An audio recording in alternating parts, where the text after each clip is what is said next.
भी गर्मा गर्म इस समय पर पूरी तरीके से लोकसभा में बहस, राहुल जी का 1:15 भाषण था।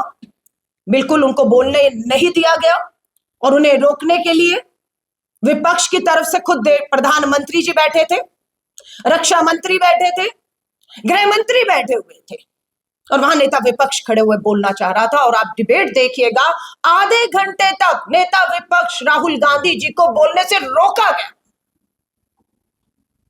अरे बोलने तो दीजिए उनको, लेकिन आप बोलने ही नहीं दे रहे थे क्योंकि वो चीन के सामने, अमेरिका के सामने घुटने टेकते हुए बीजेपी सरकार की विदेश नीति का खुलासा कर रहे थे सबूतों के साथ साथ। देखिए, मैं आपसे बिल्कुल सहमत हूं। अभी ताजा उदाहरण बिहार का चुनाव है। मैं राहुल गांधी जी के साथ जो है वोटर अधिकार यात्रा में रही और एक तरफा माहौल था। हमारी पूरी कोशिश थी कि वोट चोरी हम रोक पाएंगे, लेकिन काफी हद तक लगा कि माहौल बदल चुका। लेकिन एकदम से पता लगा कि प्रधानमंत्री जी ने फैसला किया है कि 1 करोड़ महिलाओं के खाते में 10-10 हजार रुपया डालेंगे और वो भी कब डालेंगे, जब वो वोट करने जा रही होंगी, वोट कर रही होंगी, वोट करके आ रही होंगी।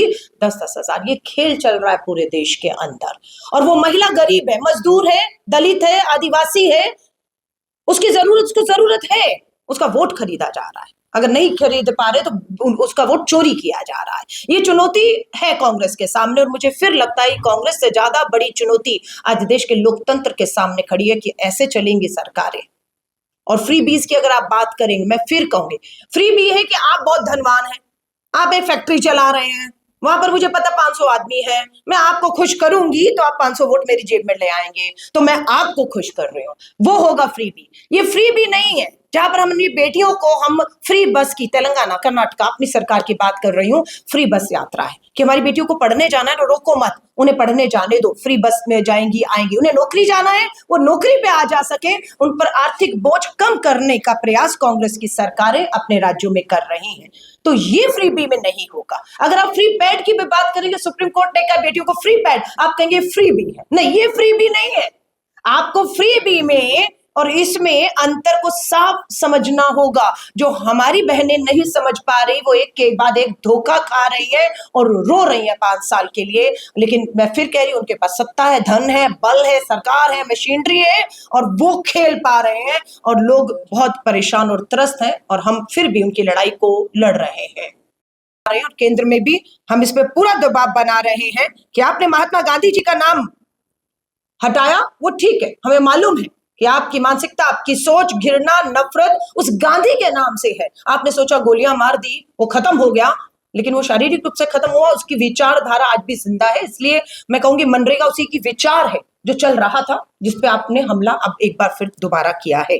नहीं, सोनम जी के साथ तो अन्याय हो रहा है, जुल्म हो रहा है, क्योंकि वो अपना अधिकार 6 शेड्यूल में शामिल करने की बात जो लद्दाख के है बचाने के लिए उसकी चीजों के लिए लड़ रहे हैं, सब जानते हैं। और उनकी जो गिरफ्तारी है वो बिल्कुल अवैध है, गैर कानूनी है और बिल्कुल तानाशाही है। बिल्कुल हम इसमें, हमारा स्टैंड क्लियर है। पहला सवाल आपने महिलाओं की सुरक्षा का पूछा है। आपने कहा है कि महिलाओं को लेकर क्या स्थिति है। मैं महिला कांग्रेस के राष्ट्रीय अध्यक्ष हूं। 2 साल में 28 राज्य, 8 केंद्र शासित राज्यों में, एक लक्षद्वीप छोड़ दीजिए, सबके दौरे करके आई पूरे देश में। और 30 साल से राजनीति में हूं, खुद महिला हूं। 19 साल में दिल्ली विश्वविद्यालय का चुनाव लड़के राजनीति में आई। महिलाओं के लिए अगर बात करेंगे, आज दुख और चिंता के साथ कहना पड़ता है कि भारत, जिसे माँ कहा जाता है, देश में माँ, उस माँ की गोद में, कोख में आज बेटियां सुरक्षित कतई भी नहीं है, बिल्कुल सुरक्षित नहीं है। खोखले हो गए इनके नारे, बेटी बचाओ, बेटी बचाओ। अब समझ आता है बेटी भाजपा के विधायकों, सांसदों से बचानी पड़ रही है। अंकिता भंडारी, वीआईपी का नाम नहीं पता, बुलडोजर चलाने वाली भाजपा की विधायक कहती बुलडोजर चला दिया, किसके आदेश पर? क्या कानून न्याय ने आपको आदेश दिया था? आपने सबूत नष्ट कर दिए, आपने अपराधियों को बचाया है। उन्नाव की कुलदीप सिंह सेंगर, भाजपा का विधायक, उन्नाव की पीड़िता किसने रिहा किया? हाईकोर्ट ने रिहा कर दिया। क्यों? क्योंकि सीबीआई और सरकारी वकील नहीं लड़ा। लेकिन वो बेटी तुरंत अपनी माँ के साथ रात को पहुंचती है इंडिया गेट। अभी की हाल ही की घटना है उन्नाव वाली, और फिर हम सुप्रीम कोर्ट का दरवाजा खटखटाते हैं। मैं भी सुप्रीम कोर्ट के बाहर खड़ी थी जब उस बेटी का फैसला होने वाला था।